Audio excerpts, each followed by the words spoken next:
राहुल गांधी या पीएम मोदी, कौन है उत्तराखंड के लोगों की पसंद? क्या इस बार कांग्रेस खोल पाएगी उत्तराखंड में खाता? लोकसभा चुनाव में किसका पल्ला भारी? कौन जीतेगा लोकसभा चुनाव 2024?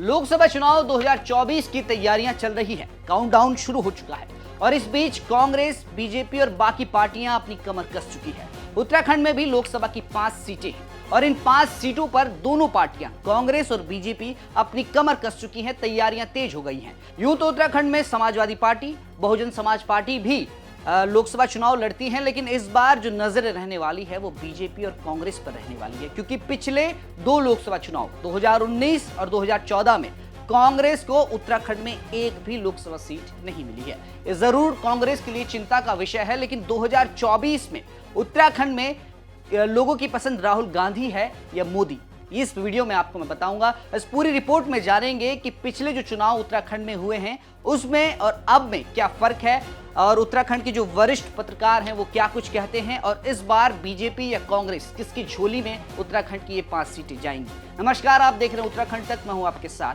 विजय नेगी। शुरुआत करेंगे 2019 से। 2019 में उत्तराखंड में जो लोकसभा चुनाव हुए थे उसमें 5 सीटों पर चुनाव हुए थे और 5 सीटें बीजेपी की झोली में गई थी। आप मेरे पीछे देख सकते हैं कि 5 सीटों में चुनाव हुए थे। वोट शेयर बीजेपी का 61.00% रहा और कांग्रेस का 31.40%, यानी पूरा आधा बीजेपी और कांग्रेस में पूरा डबल 31 से 61 का फर्क है और कांग्रेस 2019 में काफी पिछड़ती हुई नजर आई। अब बात लोकसभा चुनाव 2014 की, जब मोदी लहर चली थी और उत्तराखंड की 5 सीटों पर बीजेपी को बढ़त मिली थी। 5 सीटें बीजेपी ने जीती। यहां वोट शेयर अगर आप नजर डालें तो यहां चौंकाने वाला वोट शेयर है, 34.1% और कांग्रेस को 21.0%, यानी कि यहां कांग्रेस का वोट शेयर गिरा है। यानी 2014 में 2019 के मुकाबले बीजेपी का वोट शेयर कम था, लेकिन 2019 में यानी कि अगले 5 साल में मोदी लहर चली और 2019 में वो बढ़कर डबल हो गया। अब बात विधानसभा चुनाव की करेंगे। विधानसभा चुनाव पिछले 2 साल पहले जो उत्तराखंड में हुए थे, वहां बीजेपी को 47 सीटें मिली थी, कांग्रेस को 19 और अदर्स 4, यानी कि कुल 70 सीटों में बीजेपी ने सरकार बनाई थी और 44.33% बीजेपी का वोट शेयर था। कांग्रेस की वोट शेयर की बात करें तो 0.91%। यहां कांग्रेस को बढ़त मिलती हुई नजर जरूर आ रही है, लेकिन फिर भी कांग्रेस कहीं ना कहीं बीजेपी से पिछड़ रही है। इस चुनाव में कांग्रेस ने 19 सीटें जीती थी। हालांकि ये 2017 के मुकाबले ज्यादा थी, लेकिन विधानसभा में एक बार फिर से कांग्रेस पार्टी सरकार बनाने में नाकाम रही थी। और आपको बता दें कि उत्तराखंड में इससे पहले कभी नहीं हुआ कि कोई भी पार्टी लगातार 2 बार सरकार बनाए, लेकिन ये मुमकिन हुआ बीजेपी की राज में, और बीजेपी ने 2017 में भी और 2022 में भी उत्तराखंड में सरकार बनाई। अब 2017 के आंकड़े आपको दिखा लेते हैं।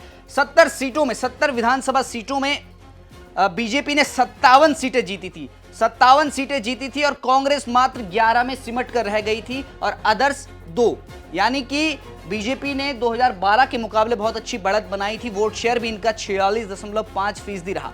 कांग्रेस का 33.5% था। कहीं ना कहीं कांग्रेस को यहां नुकसान हुआ, लेकिन 2022 के चुनाव में कांग्रेस ने कुछ खास प्रदर्शन नहीं किया और मात्र 11 से वो 19 तक पहुंच पाई। हालांकि इस बीच बीजेपी को जरूर 10 सीटों का नुकसान हुआ, लेकिन बीजेपी 2022 में सरकार बनाने में कामयाब रही। एक बार हम बयान सुन लेते हैं कि उत्तराखंड के वरिष्ठ पत्रकार इस बार के लोकसभा चुनाव को लेकर कांग्रेस और बीजेपी की तैयारियों पर क्या कह रहे हैं। विधानसभा चुनावों को भी जैसे लोकसभा चुनाव का ट्रायल माना जा रहा था, और विधानसभा चुनाव के जो परिणाम सामने आए उससे निश्चित रूप से बीजेपी के भीतर बहुत उत्साह भी है और कांग्रेस में निराशा भी साफ देखी जा रही है। और जहां तक बात चुनावी तैयारियों की है बीजेपी का, हम देख रहे हैं बीजेपी का मतलब संगठन के स्तर से बीजेपी की तैयारियां पिछले चुनावों में भी बहुत बेहतरीन रही हैं और इस बार भी वैसी लग रहा है। यद्यपि कांग्रेस बार बार इस बात को कहती है कि भाई हमारी तैयारियां अंदर खाने चलती रहती हैं, और कांग्रेस में की तैयारियों को लेकर के जैसे पिछले और अब की तैयारियों को लेकर हम बात करें तो बहुत कोई अंतर भी नहीं है। उनकी तैयारियां ऐसी सुस्त चाल से चलती रहती है।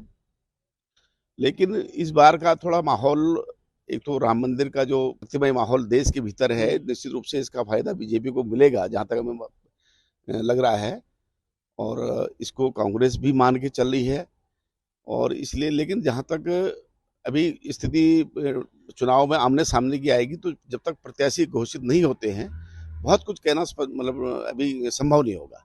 प्रत्याशी एक बार जब तो दोनों पार्टियों के प्रत्याशी, क्योंकि भाजपा के भीतर भी इस तरह की चर्चाएं हैं कि कई सारे टिकट बदलेंगे, अगर बदल रहे हैं तो कितने बदल रहे हैं, क्या है, ये सारी चीजें तय करेंगी कि आगे चुनाव किस मोड़ पर जाएगा। लेकिन फिलहाल की तैयारियों को देख करके बीजेपी का पलड़ा भारी दिख रहा है। जैसे आपने कहा कि इसे सिलक्यारा हो या जोशीमठ वाला जो मामला है, ये प्रदेश के मुद्दे पे तो सही है, लेकिन जब लोकसभा का यहाँ चुनाव होता है तो यहाँ के जो सैन्य बाहुल क्षेत्र है, तो ये उसको जो है कि राष्ट्रीय सुरक्षा के लेके चलते हैं। और राष्ट्रीय सुरक्षा को लेकर जैसे पहले भी कहा, सैन्य बाहुल क्षेत्र है तो 370 हो, चाहे उत्तराखंड अगर देखा जाए तो जो है चारों धाम यहाँ पे हैं, तो लोग बड़े धार्मिक हैं। तो जो प्रदेश स्तरीय मुद्दे हैं उससे हटेगा। हाँ, बीजेपी को ये जरूर है कि अगर उत्तराखंड में 5 सीट, जैसे आपने कहा कि हरिद्वार पे जो है समाजवादी पार्टी से गठबंधन हो सकता है कांग्रेस का, तो ये जो है चारों सीट को इफेक्ट करेगा, क्योंकि समाजवादी के प्रति जो है 1994 में जो गोलीकांड हुए थे उसको लेकर आज भी लोगों के मन में टीस है। और वो जो है पूरा जो आदमी अगर कांग्रेस की तरफ जा रहा हो वो बीजेपी की तरफ मुड़ेगा, और बीजेपी को एक बहुत बड़ा मुद्दा मिल जाएगा कि इन्होंने राज्य विरोधी, जिन्होंने गोलीकांड किए, मुजफ्फरनगर कांड किए है, उसको जो है सपोर्ट कर रहे हैं, तो वो कहीं ना कहीं जो है कांग्रेस को बहुत बड़ा नुकसान पहुंचाएगा। कुल मिलाकर जो 100 दिन अब बचे हुए हैं, इसमें कांग्रेस को काम करने की बहुत जरूरत है, क्योंकि अभी भी उत्तराखंड में कहीं ना कहीं मोदी मैजिक चलता हुआ नजर आ रहा है। लेकिन राहुल गांधी इंडिया गठबंधन के साथ जरूर वो मजबूती के साथ खड़े हुए थे, विपक्ष बनने का इन्होंने मादा दिखाया था, लेकिन कहीं ना कहीं अब इंडिया गठबंधन भी टूटता हुआ नजर आ रहा है, क्योंकि नीतीश कुमार वहां से हट चुके हैं। पश्चिम बंगाल में भी देखा कि ममता दीदी ने मुंह फेर लिया था, और अब कांग्रेस के लिए बहुत बड़ी चुनौती खड़ी हो रही है। लेकिन उत्तराखंड की जो ये 5 लोकसभा सीटें हैं, पिछले 2 लोकसभा चुनाव से फिलहाल कांग्रेस के खाते में एक नहीं गई है। हरिद्वार की बात करें, गढ़वाल की बात करें, अल्मोड़ा की बात करें, टिहरी की बात करें, या उधम सिंह नगर नैनीताल सीट की बात करें, 5 जगह बीजेपी के सांसद हैं। और सांसदों की अगर मैं गिनती करूं तो हरिद्वार से रमेश पोखरियाल निशंक है, जी हाँ, और गढ़वाल से तीरथ सिंह रावत है, ये दोनों उत्तराखंड के पूर्व मुख्यमंत्री रह चुके हैं। टिहरी से राजविजय लक्ष्मी जी हैं।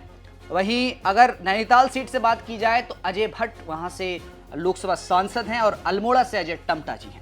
तो इस बार क्या कांग्रेस उत्तराखंड में खाता खोल पाएगी, ये बड़ा सवाल है, क्योंकि पिछले 2 लोकसभा चुनाव में भले ही कांग्रेस को एक भी सीट ना मिली हो, लेकिन 2009 के लोकसभा चुनाव में 5 सीटों पर कांग्रेस ने अपना कब्जा किया था। अब देखना यही होगा कि इस बार इस लोकसभा चुनाव में 2024 में कांग्रेस क्या केंद्र में अपनी सरकार बना पाती है या नहीं, और उत्तराखंड से कांग्रेस के कितने सांसद जीतकर संसद जाते हैं। आप अपनी क्या राय रखते हैं कमेंट बॉक्स में जरूर बताएं। फिलहाल के लिए इतना ही। आप देखते रहें उत्तराखंड तक।